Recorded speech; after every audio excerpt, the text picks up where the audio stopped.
Dear Long Po, Buddhists today have wondered whether it is true that Prince Siddhattha took 7 steps immediately after he was born. How can we explain this phenomenon to a skeptic? Could the story of the newborn Siddhattha taking 7 steps immediately after birth be true? Not only have you and many others wondered about it, I did too. I have been wondering about it since I was a child. Only until the last years of college did my doubts about this occurrence disappear. Why do we have doubts? Let's first start here. Well, because the occurrence, if compared to our own existence in this world, seems incomprehensible, but it doesn't mean that we can't contemplate on it. We can still reflect on it. The question is whether the depth of our knowledge and mind is sufficient to reach the truth. Let's compare it to advanced mathematics or physics. If we presented these advanced subjects to middle school students, they will be unable to comprehend the material because their foundation is insufficient. Lord Buddha considered these kinds of questions as asintyas, which means that they are beyond our comprehension. The 4 things in this world which are incomprehensible are: 1. The power of Lord Buddha, Buddha Visaya, which we are discussing. 2. The sphere of the trances describes the exalted meditation ability of a person with an extraordinary clear mind. It brings exceptional grace and capability, such as the ability to recall past lives. 3. Retribution of the results of our actions.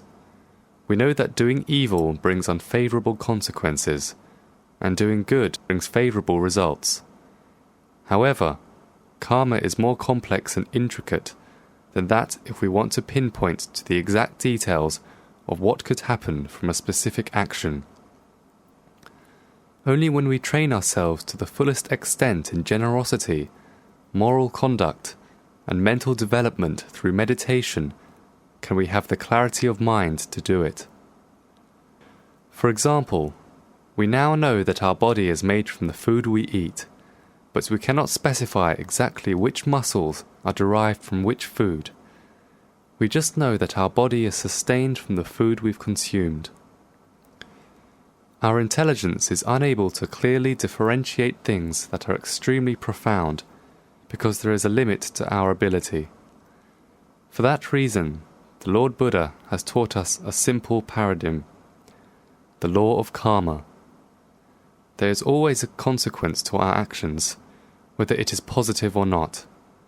He did not elaborate on specific details because our mind is too limited to comprehend them. 4. Dwelling on how the world came to be, who created it, or whether it occurred naturally. Don't waste your time contemplating it. It is beyond our ability. If we can recall past lives, we can then recall the earth's creation. Since we do not have that ability, don't waste your energy trying to figure it out. Now, if we use the analogy of asintyas as advanced mathematics, then our knowledge is only at the level of preschoolers. We are incapable of understanding the subject thoroughly. Therefore, to explain whether newborn Siddhattha could immediately walk after birth, I will offer some helpful hints to help with your understanding. 1. Before Lord Buddha was born, he had accumulated a tremendous amount of merit.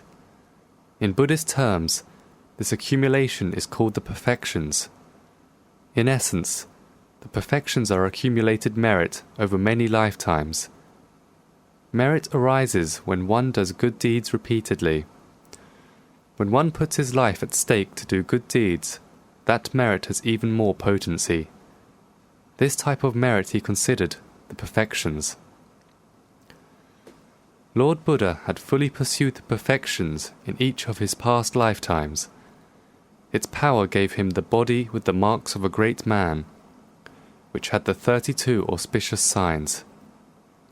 His body was unblemished, well-shaped, and proportionate. It was perfect in every way, ever since he was in his mother's womb, He was unlike any other child. While he was in her womb, he was able to position himself in a meditative position. He wasn't moving all over the place like us in the womb. It was the result of the tremendous merits he had tirelessly pursued. 2. He was in his mother's womb for exactly 10 months, no more and no less. And 3. His every body part was flawless and perfect in shape and size. While pregnant, Lord Buddha's mother was in excellent health.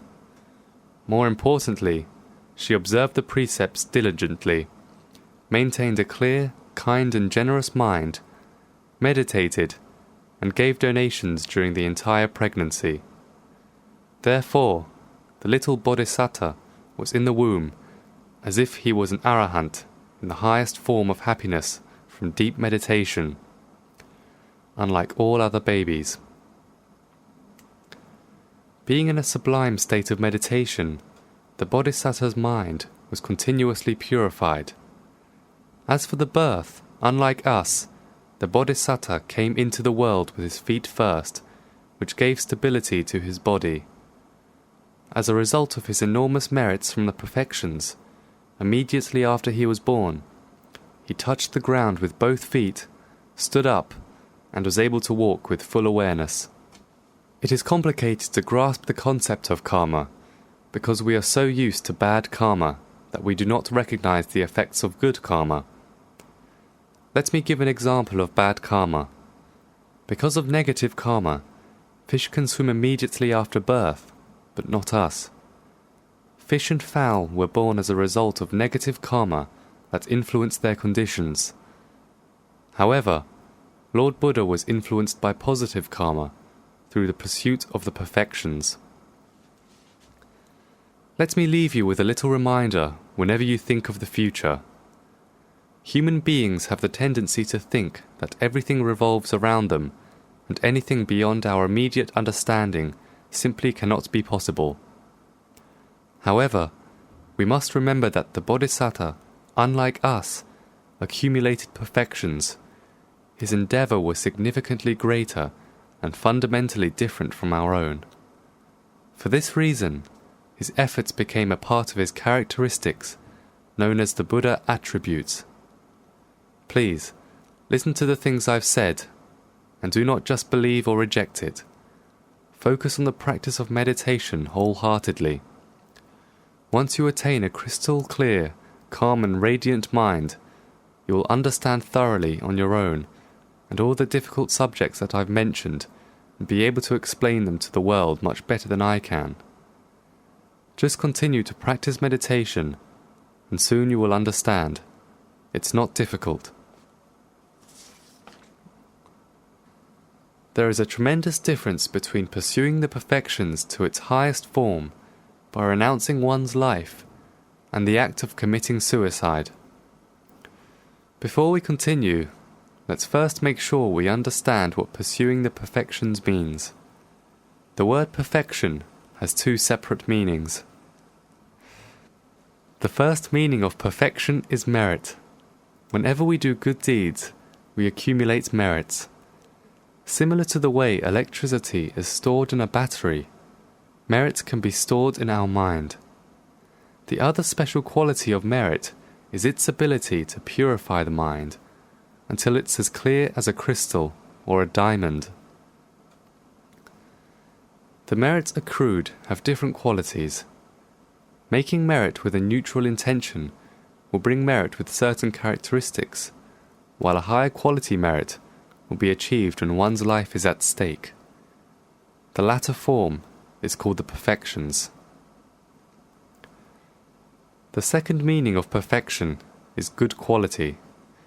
When you repeatedly persevere to do good deeds at risk of your own life over many lifetimes, it will become part of your character.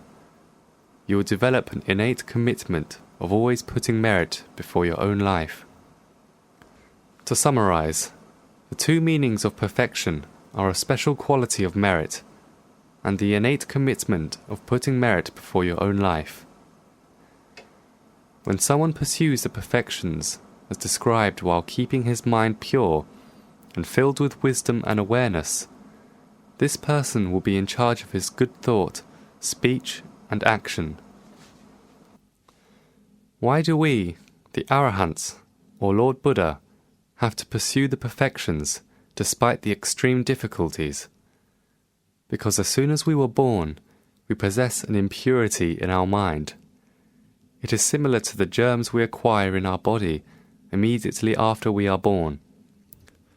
Since we are exposed to these germs immediately after birth, we need to receive vaccinations. The Lord Buddha called this impurity of our mind defilements. Defilements deteriorate our mind bit by bit. It forces our mind to think negatively, with anger, greed, jealousy, and delusion.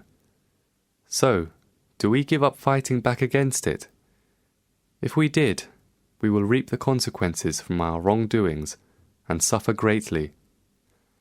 Therefore, if you are wise and mindful, you will build up immunity in your mind to fight back defilements. Similar to the way a vaccine fights against diseases in our body, the perfection is the vaccine that will protect us from defilements in our mind.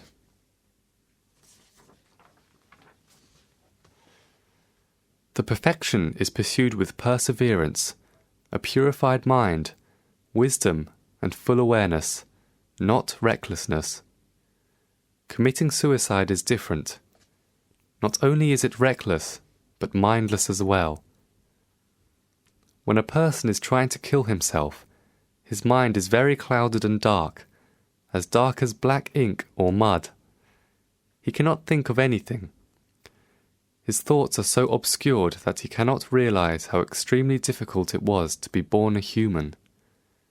It requires accruing merit through an unbelievably long period of time to be able to be born a human being. It also happened to be the physical form that is most suitable for all kinds of moral acts.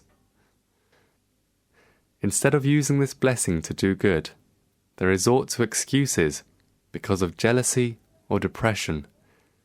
They can't see that all problems have a solution, and because of their desperation, self-absorption, and lack of mindfulness, they turn to suicide. I want to emphasize again that suicide is the result of recklessness and mindlessness, and even mental illness. It must be full of fog and sadness not to realize the value of their lives. On the other hand, the perfection is full of happiness and great joy, resulting from the perseverance of accumulating merit. The difference between the two is rather black and white. Therefore, everyone must strive to perform good deeds in order to keep our mind pure and clear. It is advisable to study the 10 perfections, the 10 principal virtues practiced by the Lord Buddha. 1. Generosity. It's important in protecting our mind from greed and attachment. 2. Precepts. They play a role in removing hatred from our hearts. 3. Renunciation means an end of the attachment to the senses, sight, sound, smell, taste, and touch. 4. Wisdom, which is accumulated by studying the Dharma in depth. 5. Endeavor, which is very useful in many things, especially the accumulation of merit. The rest of the 10 perfections are forbearance, truthfulness, self-determination, loving-kindness, and equanimity. There are many books written about this topic. You should study it seriously and never think of committing suicide. Its retribution carries over many lifetimes. What a waste that would be. Keep that in mind.